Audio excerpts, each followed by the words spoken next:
कि आप उसमें जो क्वालिटीज़ लिखी है वो पोजेस करते हो तो खुद भगवान को इंटरफेयर करना ही पड़ेगा।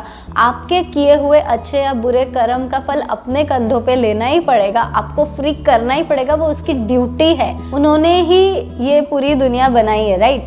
तो उनका नाम लेने से ऑब्वियसली वो शक्ति, वो एनर्जी क्रिएट होती है जो हमें हेल्प करती है अपने प्रारब्ध को फेस या कम करने में। लेकिन फिर that energy also demands. Hello friends, welcome and welcome back to my channel. मैं हूँ भानुप्रिया, लेके आ गई हूँ आपके लिए episode 15 of the series theory of karma. Last episode में हमने ये देखा था कि हम अपने प्रारब्ध कर्म को कैसे ख़त्म कर सकते हैं, कैसे फेस करना उसे ईजी हो सकता है। तो उसमें हमने टोटल देखे थे 5 पॉइंट्स। पहला हमने देखा था पुरुषार्थ, मतलब हम अपने खुद के एफर्ट्स करके कैसे उसको कम कर सकते हैं। सेकेंड है स्टार्स, प्लैनेट्स एंड डेमीगॉड्स, ये ग्रहों की पूजा वूजा करके कैसे उसके इफेक्ट को कम कर सकते हैं। और तीसरा एस्ट्रोलॉजी, ज्योतिष देखी थी। अगर आपने ये एपिसोड मिस किया है देन बहुत बड़ी भूल कर रहे हो, अभी के अभी जाके देखो, बहुत इंटरेस्टिंग सा नॉलेज है उसमें।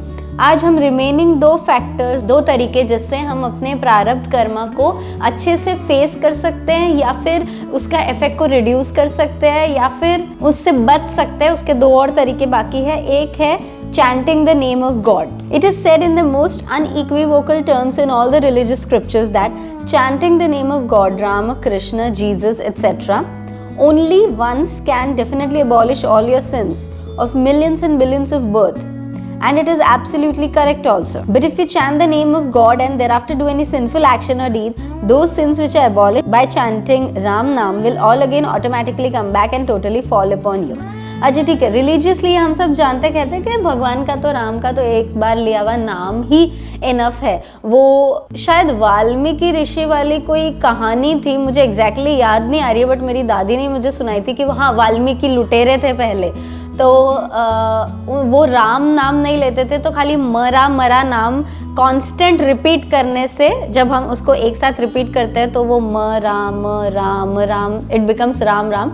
तो उसकी वजह से भी उनको इतना ज़्यादा सेल्फ अवेयरनेस हो गया कि वो एक लुटेरे में से एक ऋषि बन गए, राइट? हो सकता है मेरी ये स्टोरी में थोड़ा सा सही थोड़ा सा गलत हो, प्लीज़ उसको माफ़ करना, बिकॉज एग्जैक्टली मुझे ये स्टोरी याद नहीं है। But I am just telling about the power of name of God, के भगवान का नाम लेने में शक्ति कितनी है। उससे ऑब्वियसली हमारे सिंस चले जाते हैं, लेकिन एक तरफ आप माला जप रहे हो और दूसरी तरफ किसी को गाली दे रहे हो तो फिर वो जो गाली दी है उसका असर चला जाएगा, ऐसा नहीं होता। मतलब कि ये बिल्कुल वैसा है कि आपने अगर कोई अंधेरे वाले रूम में अगर लाइट स्विच ऑन करी तो पहले चाहे 2 दिन 4 दिन 10 दिन कितने भी दिन अंधेरा रहा हो, वो कंप्लीटली खत्म हो जाएगा, there will be complete light. But अब एक बार लाइट स्विच ऑन कर दी, उजाला रखने के लिए आपको उसको कॉन्स्टेंटली स्विच ऑन रखनी है। अगर आप फिर से बंद कर दोगे तो फिर से वो वाला अंधेरा वापस आ जाएगा। सो बेसिकली ये कहना चाहते हैं कि आप जब भगवान का नाम ले रहे हो तो वो जो कैरेक्टरिस्टिक है वो भी आपके अंदर होनी चाहिए जो भगवान को सिग्निफाई करती है, of peace, of kindness, of doing good deeds. आगे इतने तरीके बताएं कि आप तो सिर्फ ग्रह की पूजा करोगे ना, ग्रह क्या है? ऑफिसर्स है, ये जो भी भगवान ने पूरा सेटअप किया है उसके इम्प्लीमेंटेशन के लिए ऑफिसर्स हैं। उन ग्रह की भी आप अगर पूजा करोगे तो भी वो कहीं ना कहीं थोड़ा आपको हिम्मत देते हैं, शक्ति देते हैं अपना प्रारब्ध को फेस करने की। तो ये तो भगवान डायरेक्ट टॉप मैनेजमेंट का नाम है, उसका नाम लेने से कैसे नहीं आपके पाप कटेंगे। लेकिन प्रोवाइडेड दैट इसके अंदर एक वो क्लॉज है कि आप एक तरफ उनका नाम ले रहे हो और एक तरफ इमोरल डीड्स कर रहे हो, तो उसका कोई मतलब नहीं रहेगा। वो है ना, बड़े बड़े बिजनेसमैन सबको एक्सप्लॉइट कर रहे हैं, वर्कर्स को पैसे नहीं दे रहे हैं या फिर किसी का मेहनत का खा रहे हैं बिना उसको प्रॉपरली पे किए, किसी को चीट कर रहे हैं, और एक तरफ बड़ी बड़ी लक्ष्मी पूजा करवा रहे हैं, तो उसका कोई मतलब नहीं होगा। इन कमिंग टाइम्स कहीं ना कहीं से वो ऐसे रिजल्ट आएगा कि उनकी इतनी सारी संपत्ति कलेक्ट की हुई कहीं हॉस्पिटल्स में या कहीं प्रॉब्लम वाली सिचुएशंस में चली जाएगी। So basically if you are using this thing कि राम नाम जपना, भगवान का नाम जपना, इट्स एक्चुअली इफेक्टिव, क्योंकि उन्होंने ही ये पूरी दुनिया बनाई है, राइट? तो उनका नाम लेने से ऑब्वियसली वो शक्ति, वो एनर्जी क्रिएट होती है जो हमें हेल्प करती है अपने प्रारब्ध को फेस या कम करने में। लेकिन फिर दैट एनर्जी ऑल्सो डिमांड्स कि आप अपने आगे के एक्शन तो ऐसे रखो कि आपके फिर से प्रारब्ध ना बने। लास्ट पॉइंट है, how far God himself helps in facing प्रारब्ध। God is rightly said to be very kind, but people do not know that he is equally stern also in punishing the wrongdoers and sinful persons, albeit of course with a benevolent and merciful intention to improve them. भगवान हमें कब help करेगा पता है? हमारा प्रारब्ध face करने में। जब आप उस बच्चे की तरह बनना बंद कर दोगे, वो होते हैं ना छोटे बच्चे, उन्होंने कुछ शैतानी की हो और अपन ऐसे डांट देते हैं, ठीक है, या फिर ऐसे बाथरूम में बंद कर देते हो और वो अंदर से जोर जोर से रो रहा होता है कि नहीं नहीं अब मैं ऐसे नहीं करूँगा, प्लीज़ प्लीज़ मेरे को बाहर निकालो, पक्का प्रॉमिस मैं नहीं करूँगा, मैं बिल्कुल ऐसे शैतानी नहीं करूँगा, मैं बिल्कुल चूना नहीं खाऊँगा, मैं बिल्कुल दिस दैट जो भी गलत काम करते हो, ठीक है। और उस टाइम बचने के लिए वो बच्चा बोल देता है, पर जैसे ही उसको हम डांटना बंद कर देते हैं या फिर बाथरूम में से बाहर निकाल देते हैं, वैसे ही इमीडिएटली 10 मिनट बाद अगेन उसका शैतानी दिमाग एक्टिव हो जाता है और वो फिर से वही काम करने लगता है। तो जब तक ऐसी सिचुएशन रहेगी तब तक हमें हमारा प्रारब्ध फेस करना रहेगा। जो टाइम पे आप दिल से एक्सेप्ट कर लोगे ना कि नहीं अब से मुझे वही करना है जो एक्चुअल में सही है मेरे लिए, दूसरों के लिए, सोसाइटी के लिए और जिस चीज़ के लिए भगवान ने मुझे यहाँ पे धरती पे भेजा है, वो आप दिल से कंटिन्यू करोगे तो कहीं ना कहीं आप इस साइकिल में से फ्री हो सकते हो, आपके प्रारब्ध फेस करने में से, बिकॉज भगवान तो दयालु है ही, वो हेल्प करता ही है। The sun is very keen to give you full light provided you face towards him, keeping your windows open. But if you keep your windows closed and do not allow the sun rays knocking at your doors to peep in, you and you alone are responsible for dashing your head in darkness, for which you cannot blame the sun who is helpless in your case. The sun never wishes you to remain in darkness in his presence. इतनी बढ़िया line बोली है कि सन, सूरज जो है वो कभी ऐसा नहीं चाहेगा कि उसके होते हुए भी आप अंधेरे में रहो, पर आप अंधेरे में तब रहते हैं जब उसके होते हुए भी आप अगर अपने विंडोज डोर्स बंद रखोगे, पर्दा डाल के रखोगे, एकदम खुद के एक्शंस की वजह से हम अंधेरे में रहते हैं। सन तो वहाँ है ही 12 आवर्स के लिए, वो मिलेगा ही, बट अगर हम उसकी तरफ नहीं जा रहे हैं तो we can not get it. भक्ति योग भी एक बहुत ही पावरफुल तरीका है जो गीता में कृष्ण भगवान भी बताते हैं कि उनका फेवरेट भी है भगवान की भक्ति, उनसे प्रेम करना। लेकिन सिर्फ नाम लेना उनसे प्रेम करना नहीं होता, जिस तरीके का वो चाहते हैं कि हम एक्शन करें इस दुनिया में, वो करना एक्चुअल भक्ति है, वो करना एक्चुअल प्रेम है उनकी तरफ, जो कि हमारे सारे ये गीता रामायण सब में दिखाया ही जाता है कि एक्चुअल में हमें किस तरह से रहना चाहिए हमारी लाइफ में। लोग बोलते हैं ना लाइफ बिना मैनुअल के आई है, ऐसा नहीं है, मैनुअल के साथ ही आई है ना। इतनी सारे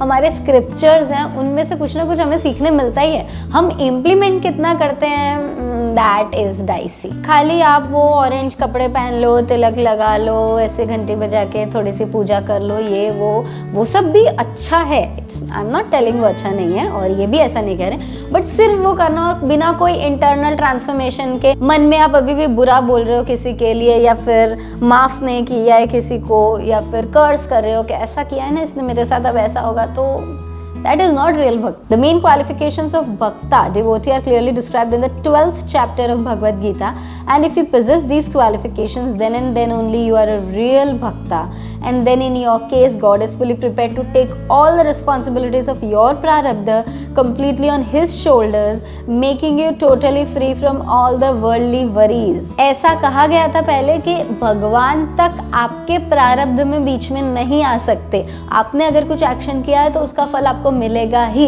लेकिन फिर भी ऐसा कहने के बावजूद भी भगवत गीता में 12th चैप्टर में ऐसा लिखा है कि आप उसमें जो क्वालिटीज लिखी है वो पोजेस करते हो तो खुद भगवान को इंटरफेयर करना ही पड़ेगा, आपके किए हुए अच्छे या बुरे कर्म का फल अपने कंधों पे लेना ही पड़ेगा, आपको फ्री करना ही पड़ेगा, वो उसकी ड्यूटी है, वो उसकी रिस्पॉन्सिबिलिटी है। लेकिन कब? जब हम उसके बताए हुए काम करें तब। Lord Krishna has made a categorical and irrevocable promise in Bhagavad Gita that if a man of most vile conduct worships me with undistracted devotion, he must be reckoned as righteous, for he has rightly resolved by abandoning evil ways in his external life and by the power of his internal right resolution. If he repents after he commits the sin, he is freed from the sin.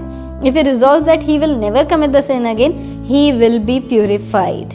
Krishna भगवान कह रहे हैं कि कोई अच्छे दिल का, अच्छे एक्शंस करने वाला इंसान जब मेरी भक्ति करता है, जब मेरी पूजा करता है, डिस्ट्रैक्ट हुए बिना, प्रॉपर डिवोशन के साथ, इसका मतलब वो एक राइटियस पर्सन है। और अगर वो अपनी सारी बुरी आदतें, बुरे काम, इविल वेज, जो भी उसने आज तक किए हैं या किए जा सकते हैं, उनका त्याग करता है, उनको छोड़ता है, मन में रिजॉल्व करके कि अब से मैं वो करूँगा जिसके लिए भगवान ने मुझे भेजा है, और वो पश्चाताप करता है अपने किए हुए सिन के लिए या बुरे काम के लिए, देन भगवान की ड्यूटी है कि वो उस पर्सन को उस सिन से या पाप से फ्री करेंगे, तो वो पर्सन प्यूरिफाई होता है और तब उसे अपना प्रारब्ध फेस नहीं करना पड़ेगा। तो ऐसा नहीं है कि भगवान बीच में नहीं आ सकते, he is the ultimate authority, he can come and protect you from प्रारब्ध, बट उसके लिए आपको भी इक्वली नहीं, इक्वल से बहुत ज़्यादा एफर्ट्स रखने पड़ेंगे। आपको आपके मन, बुद्धि और एक्शंस को ऐसा बनाना पड़ेगा जैसा वो चाहते हैं। कर्म नेवर बाइंड्स कंप्लीटली, अमेजिंग, कर्म नेवर एवर बाइंड्स कंप्लीटली। अभी तक डरा दिया था ये बुक में कि तुम बिल्कुल नहीं बच सकते दिस दैट, लेकिन ये सच नहीं है। कहीं ना कहीं छोटे से रास्ते भगवान ने बनाए ही होते हैं, हार्ड होते हैं, मुश्किल बहुत होते हैं, बट रास्ते जरूर होते हैं। Tukaram says, fallen of fallen, thrice fallen am I, but do thou raise me by thy power. I have neither purity of heart nor a faith firmly set at thy feet. I am born of sin, how often shall I repeat it? I am void of understanding, needy and worse than needy. I cannot steady my mind, I cannot control my wayward senses. I have exhausted effort, peace and rest are far from me. I have offered thee perfect faith, I have led my life at thy feet. Do now as thou wilt, I can only look to thee. O God, I trust in thee, I clinch firmly to thy feet. It is for thee to deal with my efforts. O God, be merciful to me, a sinner. The publican in the parable prays from depth of his heart. Tukaram ji ऐसा बोल रहे हैं कि मैं बार बार गिरा हूँ, अब आप ही मेरे को अपनी शक्ति से उठाओ। मैं दिल का प्योर नहीं हूँ और ना ही मेरे में कोई पूरा का पूरा वो फेथ या विश्वास है आपके अंदर। मैं तो पाप से भरा हुआ हूँ, बार बार ये पाप रिपीट भी किए हैं, मेरे को समझ नहीं है, ना समझूं मैं। जरूरत है मुझे आपकी। मैं अपना माइंड कंट्रोल या स्थिर नहीं कर सकता, अपने सेंसेस को कंट्रोल नहीं कर सकता, मेहनत कर करके थक गया हूँ। अब आपके ऊपर कंप्लीट फेथ रखता हूँ, अपनी लाइफ रखता हूँ। अब मेरे पास कोई एक ऑप्शन बचा है तो वो सिर्फ आप हो। ओ गॉड, मुझे आप में ट्रस्ट है, मैं आपके चरणों में आया हूँ। अब आपकी जिम्मेदारी है कि मेरे जो भी एफर्ट्स हुए हैं उनको हैंडल करो, उनको डील करो। मैं सिनर हूँ, आई एम अ पापी, please be merciful to me, please मुझे माफ करना। Amazing lines थी। This verse does not mean that there is an easy escape from the consequences of our deeds. We cannot prevent the cause from producing its effect. Any arbitrary interference with the order of the world is not permitted. When the sinner turns to God with undistracted devotion, a new cause is introduced. Amazing कि जब हम भगवान की भक्ति करते हैं, भक्ति योग करते हैं, जिस तरीके से भगवान एक्चुअल में चाहते हैं कि भक्ति की जाए, उस तरीके से करते हैं, तब भी ऐसा नहीं होता कि हमारे जो भी एक्शन किए हमने उसका फल नहीं आएगा। फल तो होता ही है, उसको खत्म तो कैसे भी करा ही नहीं जा सकता। लेकिन जब हम ये भक्ति करते हैं, अनडिस्ट्रैक्टेड डिवोशन करते हैं, तो एक नया कॉज क्रिएट होता है, एक नया एक्शन क्रिएट होता है। वो इतना भारी होता है कि पुराने एक्शंस को काट देगा। ऑलवेज, हमेशा पॉजिटिव एनर्जी, प्यार की एनर्जी, नेगेटिव हेट्रेड या फियर की एनर्जी से मिलियंस टाइम ज़्यादा पावरफुल ही होती है। एक्चुअल में जब भगवान को लगेगा ना कि ये इंसान दिल से अपने सारे पुराने पापों के लिए माफ़ी मांग रहा है और आगे नए नहीं क्रिएट करेगा, उसकी भी श्योरिटी है, तो ये भगवान आके इंटरफेयर करेंगे। वरना आप अगर उस छोटे बच्चे की तरह कर रहे होगे कि बाथरूम में से अभी बाहर निकाल दो, इसके लिए प्रॉमिस कर देता हूँ, तो उसको पता चल जाएगा। Shri Ram promises to him who seeks my protection even once and requests help of me saying I am yours, I shall give him fearlessness from all beings. कोई एक ऐसा पर्सन जो एक बार भी मुझसे मदद मांगेगा ना कि प्लीज मेरे को बचा लो इवन वंस, और मुझे कहेगा कि आई एम योर्स, मैं आपका हूँ, मैं उसको हर चीज से मुक्त करके फियरलेसनेस दे दूंगा, यानी एकदम निर्भय बना दूंगा। But your prayer and repentance must be sincere and spiritual, लेकिन वो दिल से आना चाहिए, सिंसियरिटी के साथ, स्पिरिचुअलिटी के साथ। सो इस तरह से 5 वे में भगवान आपको हेल्प कर सकते हैं। भगवान ने ये लिख के दिए हैं कि ये 5 तरीके से आप अपने प्रारब्ध को बिना परेशान हुए फेस कर सकते हैं। लास्ट और इस वीडियो में हम तीनों टाइप के कर्म का देखा, क्रियमान, संचित और प्रारब्ध। तीनों को हम कैसे या तो फेस करे बिना बच सकते हैं, या उसका इफेक्ट रिड्यूस कर सकते हैं, या पावरफुल बन सकते हैं कि हम उसको इजीली फेस कर सकें।